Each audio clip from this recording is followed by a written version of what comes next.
Hello and welcome to MVP, the Master's Voice podcast from Mediabrief.com. I'm your host and friend Pavan Chawla, and with me today is a remarkable science-savvy entrepreneur, also called the Genome Man of India. Sam Santhosh, founder and chairman of SciGenom Private Limited. Sam, welcome to MVP, the Master's Voice podcast on Mediabrief.com. Thanks, Pavan. Thank you, Sam, for your time, and thanks also to Dr. Arun Abraham Isao, PhD, Senior Account Director at AdFactors PR, for having made this interaction possible. So, Sam, before we begin our conversation, I'm sure my listeners will want to know more about you, called the Genome Man of India, across all important circles of healthcare, and the wonderful dispensation that at all levels is working hard to empower and promote this crucial sector in India. But before we get on to that, Sam, and remember, you also have to tell us how, from a successful technocrat in the Silicon Valley in the US, you got interested in genomics and then went on to create the largest genomics research and delivery setup in India. So let me cut to the chase now and introduce my listeners to you, Sam, on MVP, the Master's Voice podcast on Mediabrief.com. So by your leave, here goes. Sam Santhosh, founder and chairman of SciGenom Private Limited, founded SciGenom Labs in 2009, and it has incubated and spun off several successful companies such as MedGenome, AgriGenome, Saxon Life Sciences, and MagGenome. Sam currently focuses on the activities of the SciGenom Research Foundation, a non-profit organization that promotes science education and research in India. Before this, Sam was CEO and MD, Managing Director of California Software Limited, CalSoft. Sam founded CalSoft in 1992, way back. And under Sam, CalSoft rapidly grew from a niche player in the Silicon Valley to a global player with more than 1,200 employees and a presence in 8 countries. Sam took CalSoft public and listed the company on the Indian stock exchanges. Sam holds a degree in mechanical engineering and an MBA from IIM Calcutta, and is a strong believer in continuous learning. And Sam has attended various programs at the University of Berkeley, MIT, and Singularity University. Sam was honored as one of the 100 most intriguing entrepreneurs globally by Goldman Sachs in June 2019. So that, my dear listener, is the wonderful guest I have, the expert, Sam Santhosh. Welcome once again to the MVP, the Master's Voice podcast from Mediabrief.com. Thank you.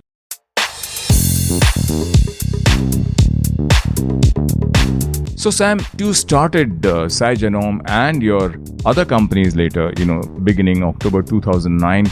The biggest endorsement of the potential and relevance and great significance of any company, any startup, any group of other companies that it begins is the kind of monies that it can raise in the marketplace. So, what kind of monies have you raised over the last decade?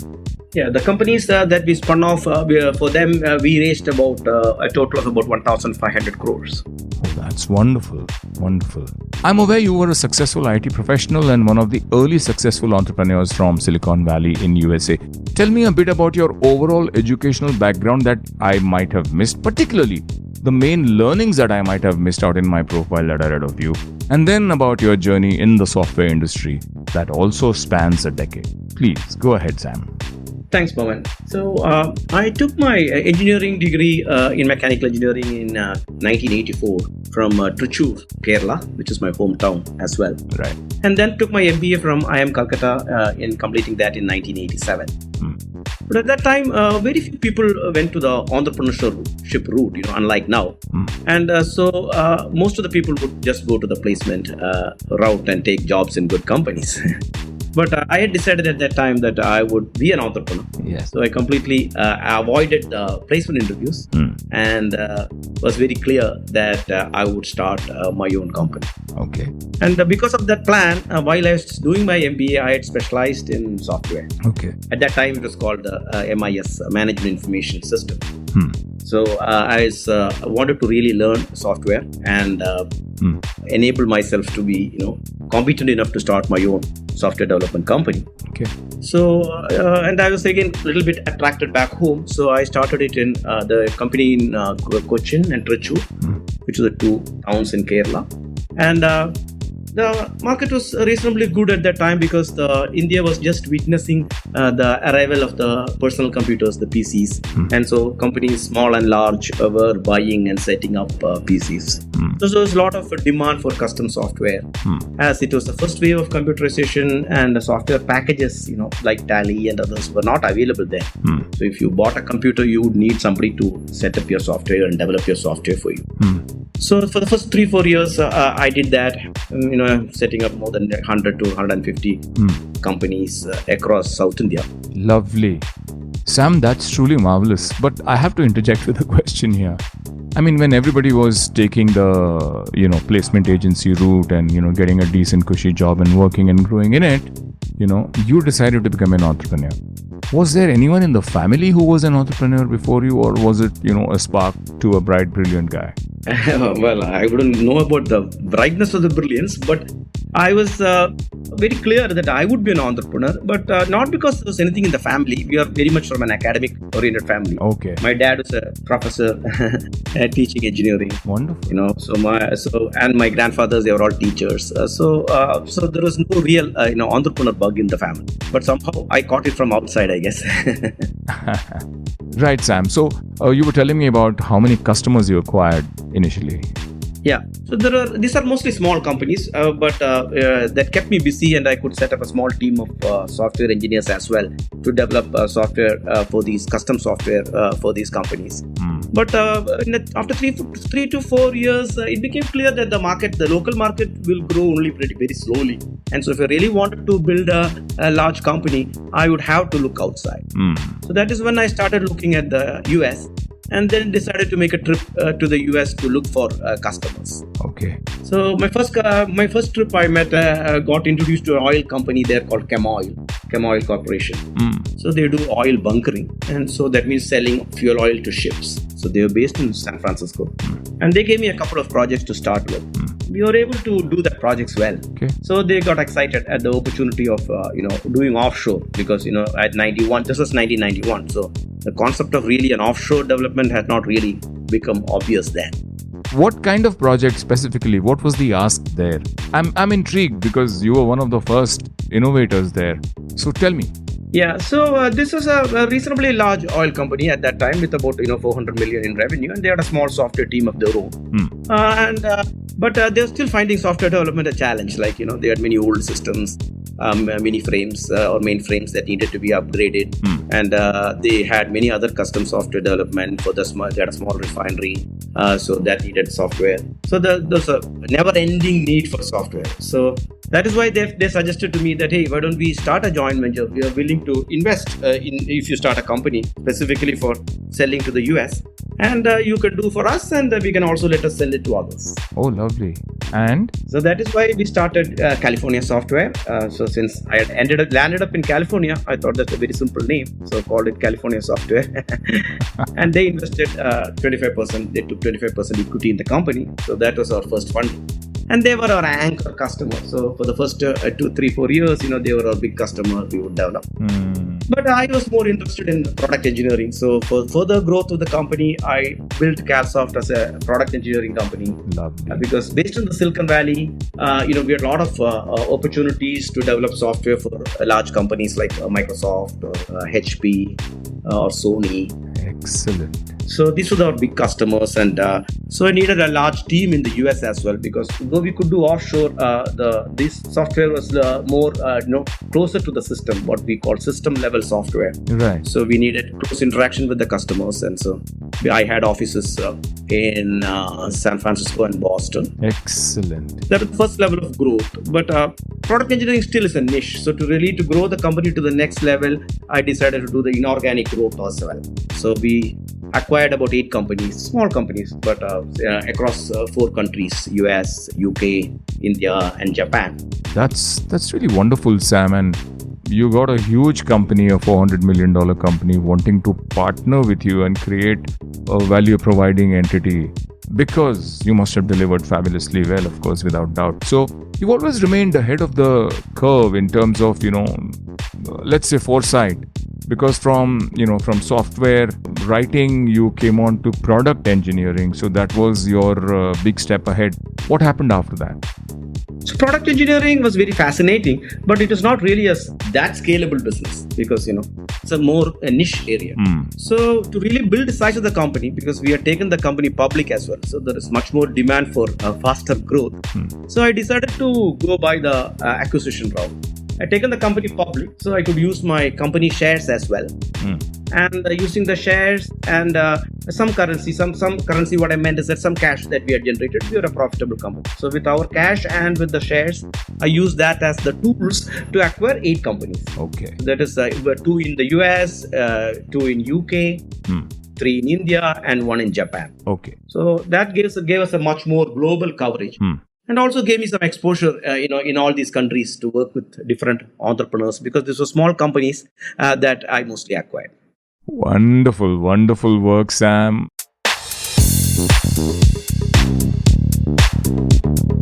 So let me ask you my next question, which brings us to what you're doing now and how you came to be called the Genome Man of India. So how did you become interested in the transition from software coding to the source coding of life, if I may put it that way? How long did this journey take?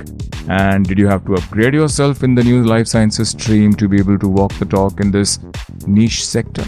So while I was building the second phase of CalSoft, moving from the product engineering company to a global player, I noticed that the human genome had been sequenced. The first human genome sequencing was announced in 2004-2005 time frame. And it was fascinating for me, mainly because, like I mentioned, I was always been working on system level software, and I knew the power of source code. When you get a source code of something, like we get take an operating system or a device driver, and we get the source code, and we can build whatever we want on it by changing the code. Right. So when we are getting with genome sequencing, when we are getting the source code of an organism, you are now getting the power to not only understand what it does, but what can you do now to make it maybe better. Okay. Or also understand what went wrong. If the organism has a problem, it may be a disease, then what is wrong with the code, or what went wrong in some part of the code to make it malfunction. Okay. So basically, when you say you get a disease, it's some malfunction has happened, right? Right. So what was the genetic cause to that malfunction? So that you get the power of. So that was what got me excited in the first phase. Okay. Second thing, as I started learning a little more, I realized that, hey, this code is shared by all living things. Same code. There is no difference. Right. In the basic code. I mean, in computers you might have Java or a C++ or different languages. But if you go to the lower level of code, like the binary code of the computer, then it is zeros and ones. I mean, the code is the same across all computers. Right. Similarly, in life, the source code of life is just 4 letters instead of the 2 letters what we use in computers. Here we have 4 letters, A, G, C, T, Okay. which signify the 4 chemicals that build up the DNA. But with that 4 letters, now you can get the source code of any living organism. So that is why, like you mentioned earlier, we call it a horizontal technology. So I realized that sequencing the DNA and getting the data, and then what we use say bioinformatics, of analyzing the data, suddenly gives you the power to understand a lot of things of that organism, and also understand the interconnection between all these organisms. I mean, we are all related. Not only all humans related, we are related to all other living things in the world. Wonderful. And so we can even trace our journey back, right up to the first, the early bacteria. So the whole root evolution is fully visible in front of us. Lovely. So before I go on to what I'm really dying to know a lot about, that is SciGenom, I want to ask you, how did this and what did this engineering and management graduate from top echelon universities and institutes in India? What did he do to arm himself better? I mean, source code was in your DNA, if I may say that now, with a pun. Yeah. But what did you do? What specific education? I mean, I listed 3 universities, Berkeley, MIT, and Singularity. But still, tell me more. What did you specifically do? Because you're the kind of guy who gets to the bottom of things and really needs to empower himself, even academically or, professional education-wise. And that will be an insight for any startup person, anybody who wants to branch out or expand. So give us that insight. What did you do and why did you do it? education-wise? Very much fun. I told you how I got excited. So but the excitement part is the easy part, but then learning part is frankly a tough part and a long journey. Yeah. So it took me about 4 to 5 years to really start understanding biology first, because we had taken the engineering stream, right? So in those days, then you don't learn biology after the 10th grade. Correct. So there's a lot of things to learn. So that is why it really required going back to school, in the sense you have to take classes. So your US, that is very easy because there is evening classes available from Berkeley and other places. So I would have actually went back to school taking the evening classes. Wow.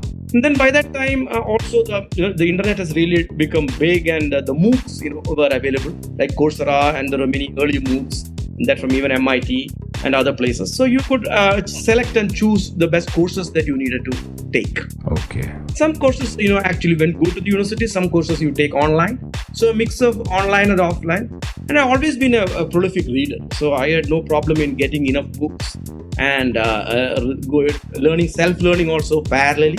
But you need a mix of all this. Then attend conferences so that then you get the industry side also. What are the people doing? What are the companies working on? What are the new technologies coming up? So that gives you then, so you sort of align all of this into coming up with your plan. Wonderful. So you actually pegged out your milestones on learning before you even got into it, and you spent 4 years. Yeah, and continuing. Yes, of course. It's a lifelong process, Sam. Learning is. Yeah. And I still am not nowhere anywhere close to being an expert or anything in this area. But I at least know enough to talk to the scientists, so and understand what they're saying when they explain to me, how things work or what are the things that we can do, whether it is to develop a new test or whether it is to work on a new crop. I can at least understand if they say in a very easy manner, break it down. I'm able to understand, and then I'm able to add my value in. Okay.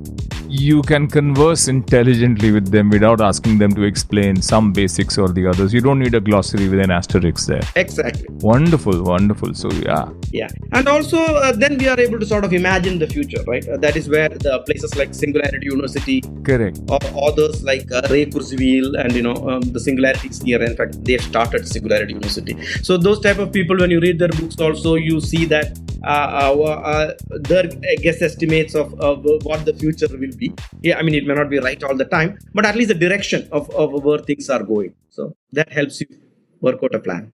Wonderful. So this millionaire then spent 4-5 years before he said, okay, now here is my first formal step. Now tell me, Sam, about SciGenom. I decided to start SciGenom, and since it was very clear we are going to use genomics as our backbone, I made a play on the word genomics. I took the last 3 letters of genomics and put it in the front. So that is how the word SciGenom came up. As you can notice, there is no E at the end because genomics does not have an E. Right. So SciGenom, and that automatically gave a good tagline for the company called Science of the Genome. Wonderful. So we will look at the science of the genome and try to see what are the companies that we can build up to address different business problems. Right. So tell me, you went about creating different companies that cater to different needs of society. Tell me about those companies also. Yeah. So SciGenom started with offering services so that I was clear that I would not take investment in SciGenom because it is just an incubator. It will never have an exit. So I used my own money to build the core skills. And to get some revenue, I started offering DNA sequencing and analytics service in 2009. So there was nobody offering that in India at that time. So the market was small, but at least I could grab whatever market was there. And then I used the learnings of the technology to develop the first spin-off company that is called Medgen. Right. Because the human seemed to be the most important, question to address. So there are a lot of questions, problems that we didn't know the answer for. Why is a child born with a genetic disease? Why is a lady always miscarrying? So there are genetic reasons. So why is somebody got a cancer but his brother did not get it? So there are many. Genetics is not the answer for all diseases, but most diseases or many diseases have a severe genetic component. So you find out those and develop the test, and so genetic tests were not available here at that time. So we developed a few tests initially and built up a model of this company, and you are also able to get some projects for research projects. So using these 2 revenue streams, I got in 2 to 3 years, 3 years, I took a time to get Genome to a level where it could be spun off. And the business model was clear. And 3 years after, when was it founded, you said? I founded in 2010 as a division of SciGenom.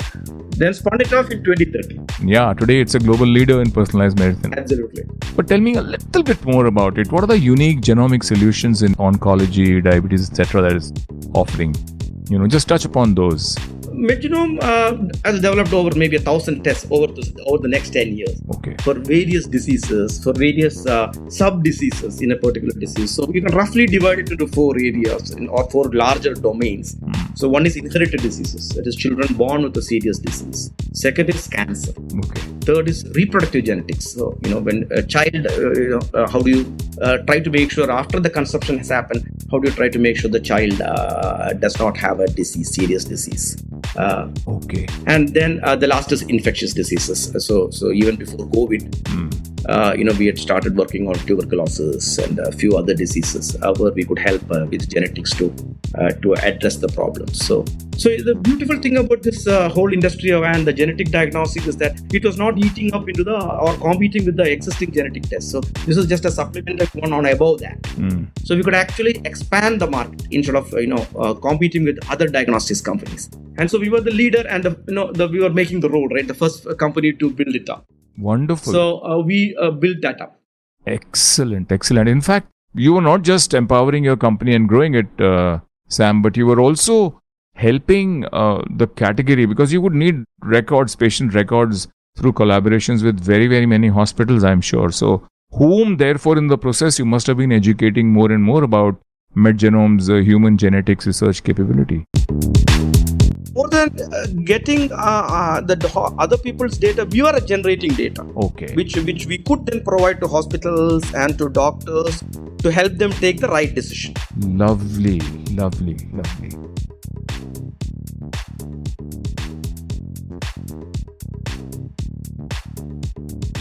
So Medgenome was the first solid spin-off. Yeah. What happened next? It was followed by? AgriGenome. Okay. And that was when? And that was when Medgenome was spun off, we started incubating AgriGenome in 2013. Okay. So it took another 3 years. In 2016, I spun it off as a separate company. Okay. The concept is the same, genome sequencing and analysis, but instead of doing it on humans, we do it on plants and animals.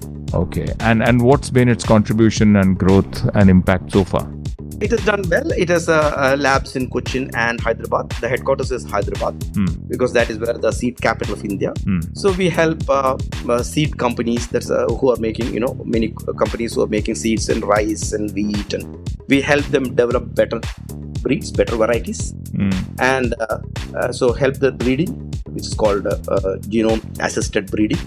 And we have also developed some crops ourselves with better features, with better productivity, better yield.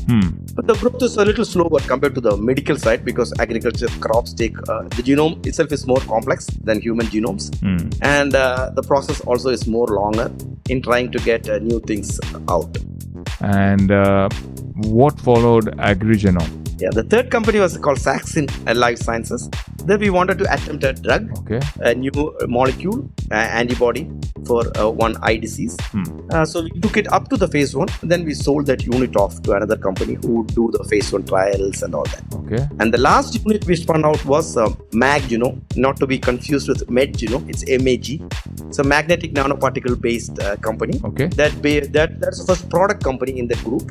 So this would make a products kits for extracting DNA and RNA out of this source material before the sequencing is done. So there were other kits out there, because without these kits, people can't do sequencing or any other testing. The DNA or RNA is used. For example, in COVID, you need RNA. You need a kit to extract the RNA out of blood or saliva or what. So, but we were the first company to come up with a magnetic nanoparticle based kit, which is much more efficient. So we have about 5 patents. This company has about 5 patents, global patents. So it took a few years. They started it incubated it in 2016, and we were able to spin it out in 2018. But it's still slow. But in COVID, we were able to add a lot of value. So we were the first company in the to come up with our own extraction kit here in India using magnetic nanoparticles for COVID. Lovely. So we missed the first wave because by the time the ICMR approval and all we got, but with the second wave we could help India. So we must have done overall, if you look at the COVID phase, about 5% of the tests in India has been done using Genome kits. And I think you crunched the time taken also, right, for the test results to come out? Yes. But again, we do only a part of it. We are not making the test results. The test has to be done by the RT-PCR machine, whatever others are using. Okay. But the sample preparation, that is the step it is called. The first step, before you go into testing, you need to take the RNA of the virus out of the sample. Whether it is a saliva or a nose swab, you need to take the RNA out. That is called RNA extraction. Lovely. Sam, it's fantastic to see that through SciGenom you've been able to provide the latest in precision medicine and molecular diagnostics through the different companies that you set up and later branched out successfully. Very different from those companies is the focus of SciGenom Research Foundation. Tell me a little about it. This is a not-for-profit organization working to promote science in India through research and education. Tell me more. Yeah. So this actually we started this much early. I mean, though for a company of our size, typically we are very small, and typically most people start a non-profit foundation and all that after they are much more bigger, like the the Tatas or whatever.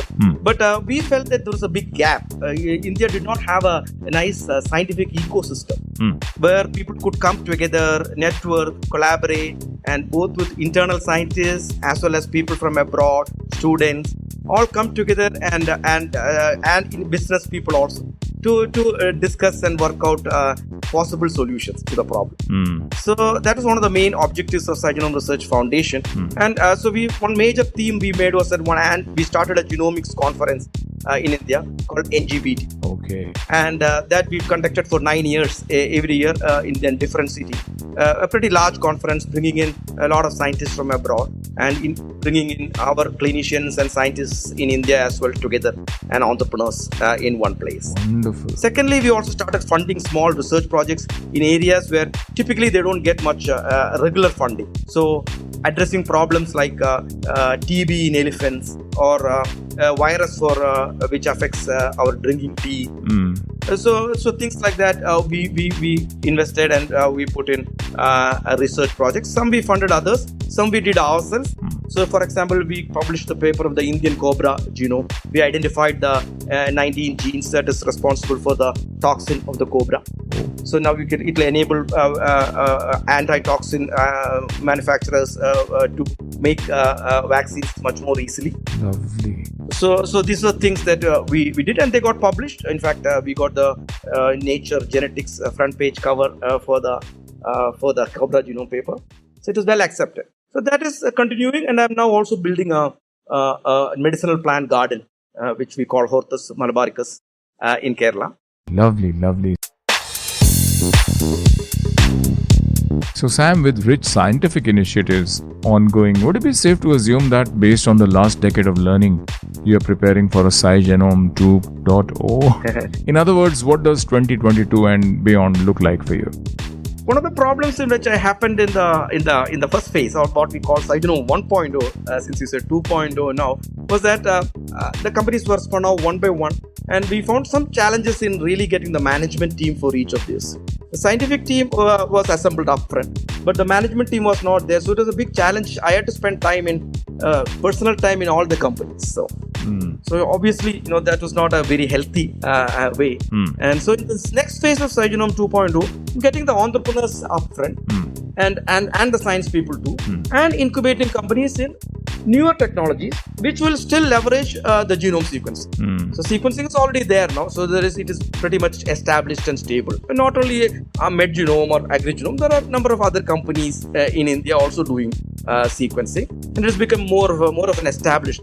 So, but there are new technologies coming in now, allowing you to edit the genome, allowing you to create new genomes or genetic genes which you can put into other organisms. So these are things that we want to leverage, and I want to not do it myself. That I think I'm anyway getting old. So it is really to help other youngsters and scientists to set up companies. We will incubate them, and we will also fund them. to some extent, and will also enable them to get other funding. Because as from my experience, science building a science company takes more time, needs a little more different type of expertise than building a e-commerce company or a SaaS company or a fintech company. I mean, those are all challenging, but the time frames are short. So my goal is to really see how we can build more companies, help others build the more companies in these areas. No, you're actually evangelizing the entire and strengthening the healthcare sector also in India. Hopefully, yeah. No, of course you are. And I see that you also regularly conduct several educational workshops and international conferences to promote science in India, like you mentioned. The AMDP that's coming up on the 15th till the 17th of September, 15, 16, 17, 3 whole days in Chennai, and that's going to host like a who's who from the world of molecular diagnostics and precision medicine. Tell me a little more about that conference, and how has Sam and all his amazing companies in genomics, how have you empowered the entire healthcare system? And don't be bashful or don't be self-effacing. Just throw the kitchen sink at me. But first, let's talk about the AMDP that's coming up.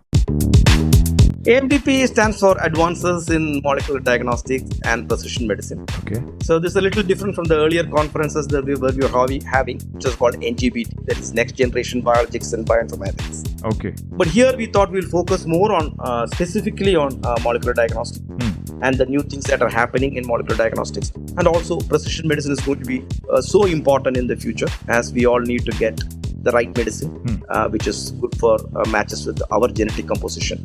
So there are a lot of exciting things happening world over, and we wanted to bring as much of that possible here, and also, like I said earlier, enable all the stakeholders in the ecosystem to come together. So we are having about 15 or 20 startups present, the new companies that they are building, which we are not involved, but we looked around and looked at some good ones who are doing good work, and we wanted to give them visibility. They're also having some venture capitalists come in there, so they will also see some of these companies, and hopefully there will be something good that will happen. There are some entrepreneurs as well as scientists coming from abroad. There are many Indian entrepreneurs who want to do something in India, maybe get their products here or tie up with Indian companies. And scientists outside who want to work with clinicians in India and other scientists in India and collaborate. So bringing them all together. So we are hoping to have a good set of about 100 speakers who will speak and who will also interact over the 3 days. And leading that will be Dr. Ada Yonath, who is the Nobel Prize winner. Wow. So along with Venki Ramakrishnan in 2009, I think, on the ribosome. So she's participating. Then there are a number of important clinicians in India. Dr. I.C. Verma, who is known as the father of human genetics in India. Top clinicians like him. Dr. Mohan from Chennai is diabetes is the best in the world. And India has experts like that, so we get them all together too. And I'm sure it will be educative to people, and more equally importantly for all of them to interact together and come up with maybe new projects, new companies. Lovely. And it's a great way of connecting these wonderful, great forward-thinking and expert minds with the desire of younger people to sort of break free and go ahead. So very nice. Really a great confluence of great knowledge and great experience and the passion to innovate with the youngsters. So excellent. Great job. And I also understand, Sam, that your AMDP event, these 3 days in Chennai from 15 to 17 September is the first of its kind in India. Tell me, how has genomics and your entire study, it's a self-explanatory thing, but do you want to put any numbers to the great positive impact or the important buckets of critical to healthcare of humans and other life forms that you and your vision and your companies have helped empower in India? Sure, Pavan. I can maybe answer that in two parts. One can be like what we have been able to be as a catalyst. Okay. We have been able to start and add some value, hopefully. And what more can be done on that foundation? Sure. So the sequencing the genome was maybe the first big step, and the most maybe important discovery by our species till date. getting the source code. But it has been very tough to really take advantage of it as much as we thought, or the industry thought 15 years back when the genome was sequenced. Why? Because the genome is so complex, and understanding it and trying to take benefits out of that has been a much slower process. But the value has been huge in cancer, in reproductive genetics, in inherited diseases. We and other companies have been able to help millions of people.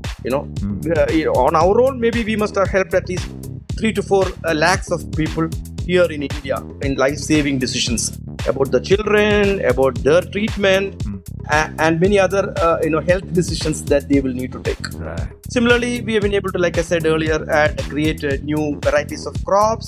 And not only us, even the government has been working very hard in developing many crops using these technologies, genome sequencing, and it is a beginning and it will continue to grow. But at the same time, in SciGenom 2.0, we are now taking up new technologies as well, which I said earlier, which will really build more on this foundation. So that I'm even more excited about, because as you were also hinting earlier, I always like to be a little ahead of the curve. So what are the new things that are going to come up, and what are the more advantages that we as a country can take, right?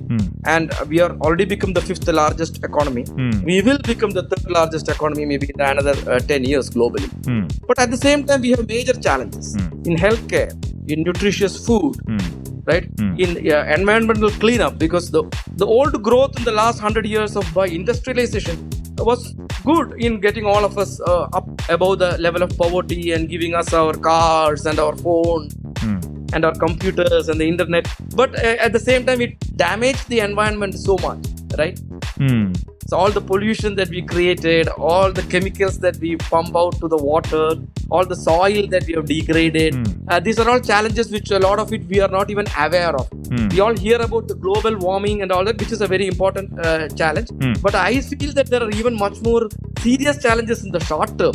Lack of enough water, good water, lack of enough energy, that is power, clean energy. All that is going to be much challenging. So, but at the same time, there are exciting solutions that can come up through biology. Right. So this century is going to be the century of biology. Lovely.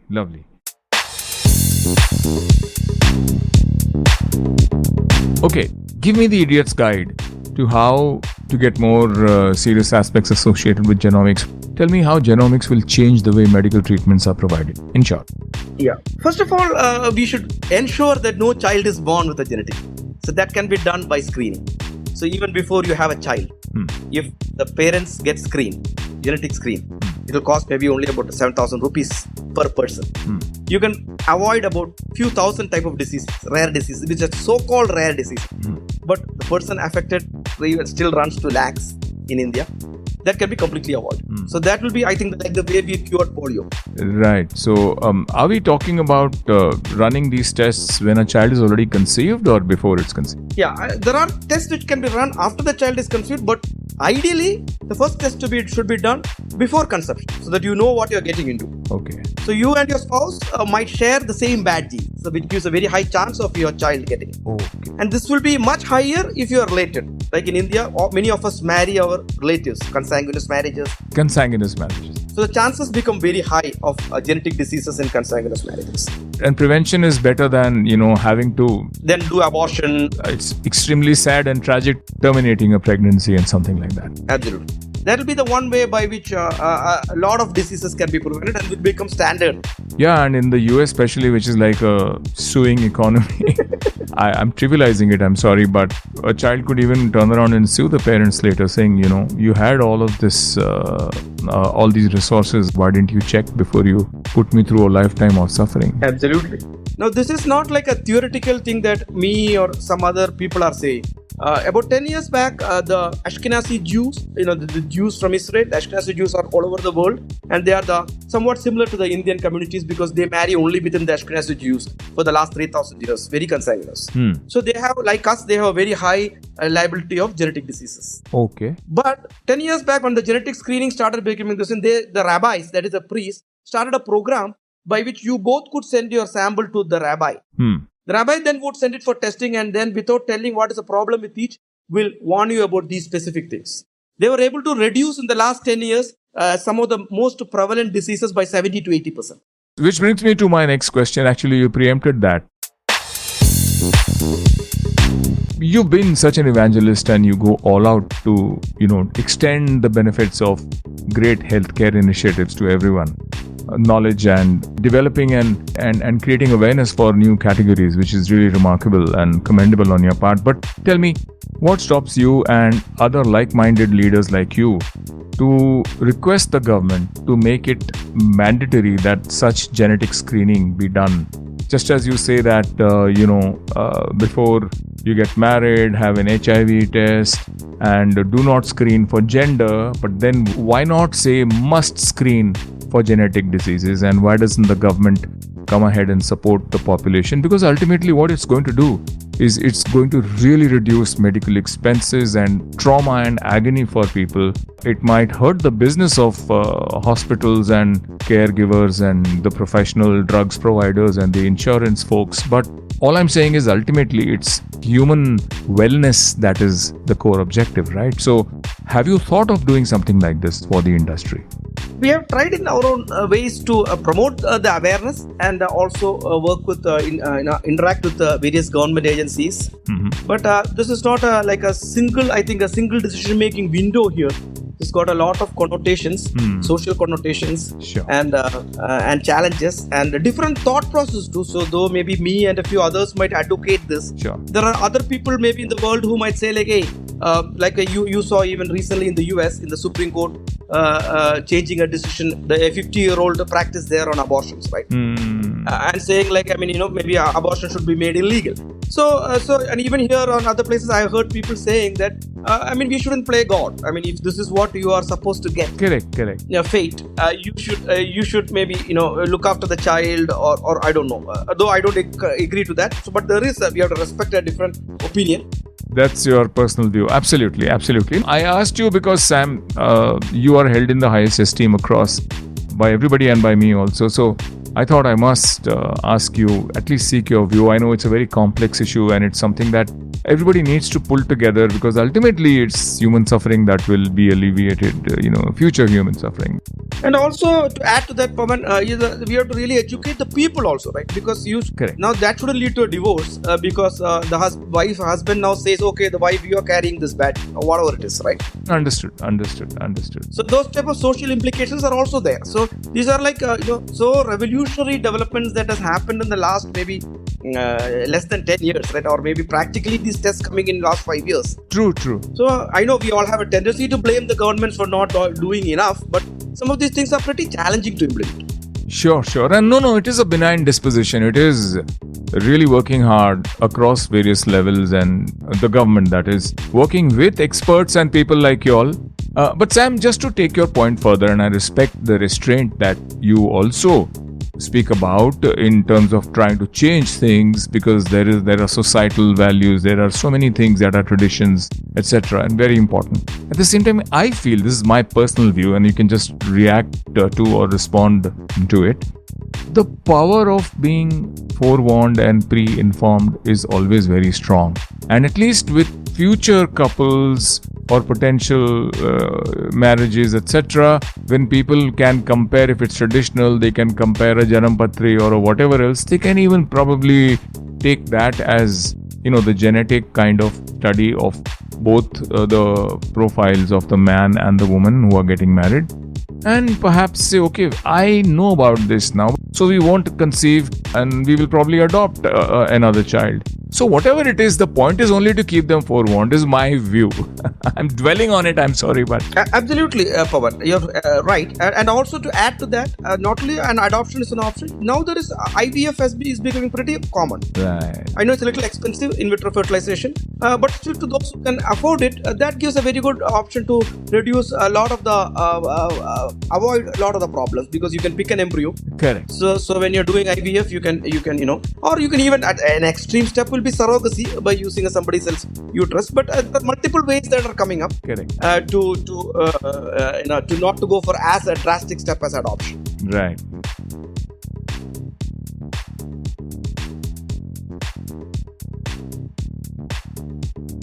Let's come on to something which impacts the entire healthcare sector, and it's a very important thing. The Honorable Prime Minister had spoken about the bioeconomy, and ABLE had come out with a massive report on it. So please tell me about it so that our listeners can benefit.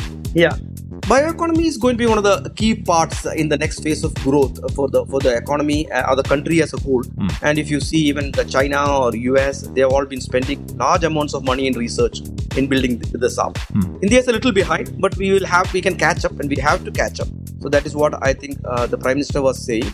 And the ABLE report talks about how this bioeconomy will grow from 80 billion now to 300 billion by 2030. Lovely. And they are nicely split it up into different segments, like the biopharma and different medical diagnostics.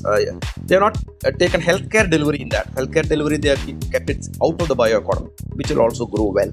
But this, so that is a very good eye opener for all of us to see that this is the potential. So from our side, from the SciGenom side, what value we would like to add to that is that what are the scientific breakthroughs and what are the new technologies that will help this growth. Okay. Genome sequencing was definitely one that is very well accepted now. But so that we got the power to read. That is what I say when you say genome sequencing, you're reading the code. So the next step is editing the code. So you make small changes, right? You can correct an error, whether it is in a human or whether it is in a plant or an animal. You can correct the code, and that you do small editing and fix small issues which you can do. Which technology is already happened. The first clinical trial in the US is happening for one disease, which can just as one change in one letter in your genome will make sure that you will not make too much bad cholesterol. Lovely. So a company called Verb Therapeutics, which is actually led by a scientist of Indian origin, Dr. Sheikh Kathiresan, is already in clinical trials. So with that will be the first base editing solution for a disease. So when that is approved, it will come across in many diseases, especially where the error is due to one or two single changes in the genome. Excellent. The third step will be now then making larger changes in the genome, right? So how do you replace a gene or put another gene, or even go to the extreme of now creating some new gene, things which you want it to produce. Or for example, you take a gene from a plant which is making a good enzyme or something, but it is slow. Maybe the plant makes it only in a small quantity, so it may not become very commercially viable. Or you might have to need a lot of land to grow the plants and get that enzyme or medicine out of the plant. Got it. So what you can now maybe do is that get bacteria or yeast to make that enzyme or chemical or protein in fermenters. And then you can then do it in very large quantity without destroying the soil or the ecosystem. So that is called biomanufacturing or synthetic biology. Wow, amazing. So that will be not immediately. That will take maybe another 10 years. But by 2030, there will be a lot of companies coming up with many products which will avoid, even animals, meat without animals, egg without the chicken. Oh boy. Fish without growing the fish. So many of these things we can grow internally. I'm not saying all, because some of them may not be as efficient as nature makes, but some of it we can make it better, and a lot of it actually we can make it, and I think that will reduce a lot of the problems. Also, we can create other features in bacteria to solve some of the problems. Like some bacteria can be made to eat the plastics and degrade the plastics. So we have a lot of plastics across the world in oceans and waters, and which are polluting the environment. Right. So we can get them to degrade that. So all of this will be led by developments in biology. Lovely. And I'm not really exaggerating or saying that this is not like a science fiction. I'm really talking about things which have already passed the proof of concept. And many companies abroad, even Indian scientists, Indian entrepreneurs abroad are working on this. So one objective of SciGenom is also to bring some of them to India and help them set up a part of their business in India and get access to these technologies much faster instead of having to develop the base everything in India.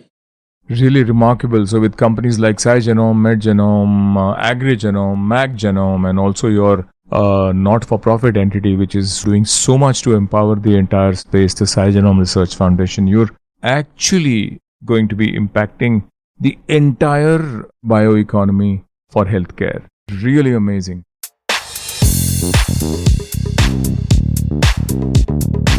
So Sam, what is your view overall as a thought leader, as an innovation captain? Okay, what is your view about research and development initiatives in India?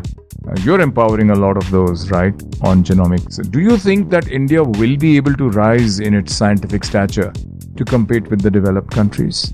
India will rise in scientific stature, but unfortunately, we are a little behind, or a little far behind now. So there is a lot to catch up. Okay. So trying to do everything from ground up and trying to catch up will be time consuming, and we might miss the boat in many of these cases. So we'll have to take a dual approach. Okay. We'll have to do some of these things from ground up, like the way we did in space research and space exploration. But in many of the areas, we will have to hop across, right? Like the way we did in the computers. Okay. We didn't start with mainframes and mini frames and then go into PCs, right? We were behind, but we just jumped those 2 steps and we went directly into PC. And with that led to the revolution of what we saw in the information technology. Right. So similarly in biology, we will need to jump across. We'll need to jump across in front. We don't need to develop everything from ground up. We have thousands of excellent Indian origin scientists across the world. So we will have to tap them.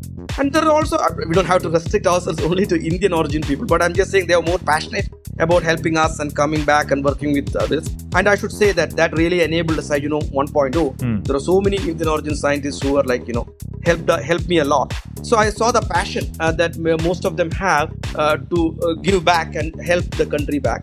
And there are many others purely on commercial reasons too, because they realize that India is going to be a pretty large economy. Right. And even if we don't grow as big as China, we are democratic. There is a rule of law, and from centuries tradition of being fair to outsiders and to even invaders. If they come in, we treat them nicely. So, so I'm sure there will be a lot more people if you open up. In fact, a part of the reason for conferences like the way we hold is that we can't be closed. We can't restrict ourselves, and we can't take a narrow mind. We have to be very open in our mind. We have to collaborate with as many people as possible outside who are better than us, who are ahead of us, and then bring our people up, our scientists and our engineers. Correct.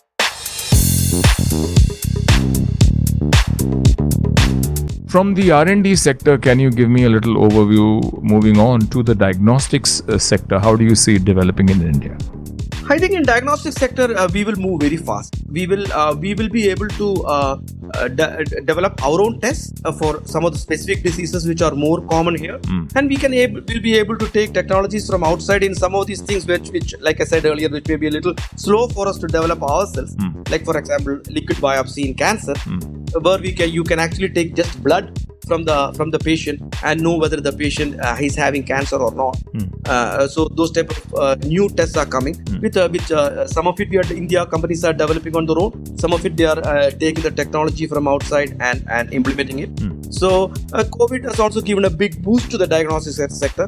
So many labs across the country has upgraded.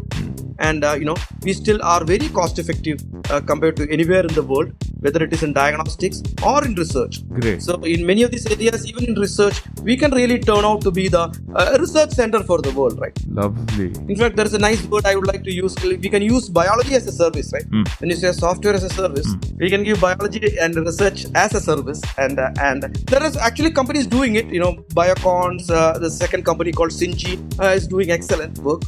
But there is potential for maybe a few hundred companies like that to come up in India and sort of replicate what we did in the software IT industry and become a research center for the world if you take a 10-year, 20-year vision. How do you collaborate with the entire infrastructure, the associations, and Indian Medical Association, the ministries of health, etc.?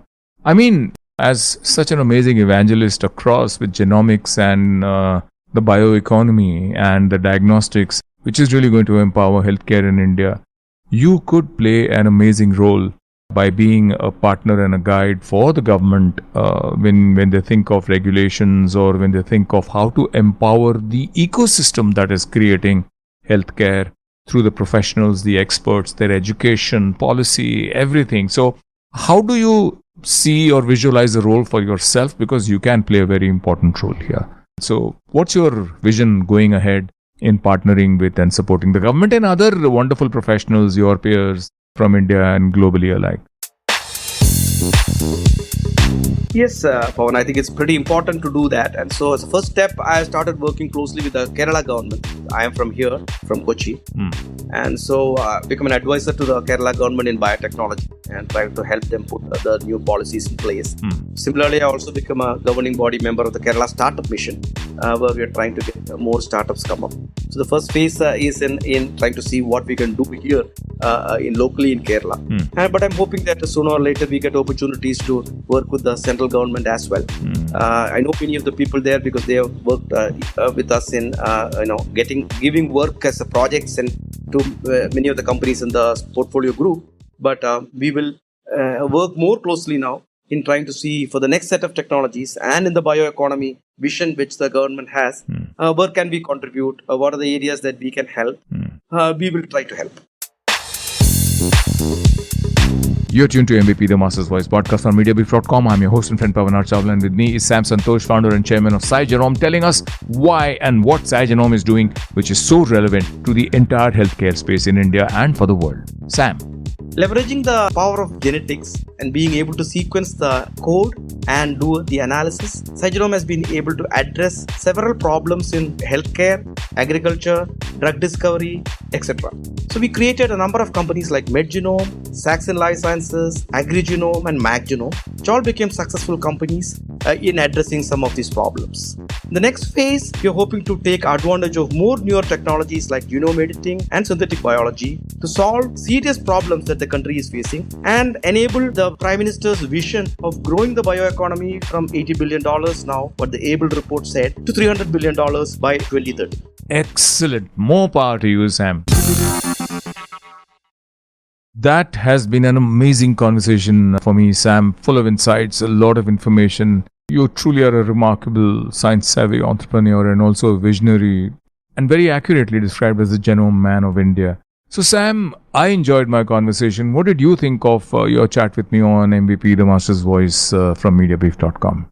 Thank you, Pavan. It was wonderful talking to you and getting an opportunity to be a part of the Master's Voice program and the wonderful podcast series from Mediabrief. I also would like to congratulate you on your new initiative on the HealthBrief, which I'm sure will be of great use to all of us. Thank you very much. Thank you very much indeed, Sam. You're as kind and gracious as you are. Truly amazingly knowledgeable and a great evangelist for healthcare, not just in India but across the world. Thanks also to Dr. Arun Abraham Isao again, another young druid in the making, a PhD senior account director at AdFactors PR, for having made this interaction possible. You were listening to my conversation with Sam Santhosh, founder and chairman of SciGenom Private Limited, in this episode of MVP, the Master's Voice podcast on Mediabrief.com. It was truly insightful for me. I hope you will also feel the same. Till we meet again in the next episode of MVP, the Master's Voice podcast, this is your host and friend Pavan Chawla, founder and editor of Mediabrief.com, saying take care, stay safe, stay healthy. Bye-bye.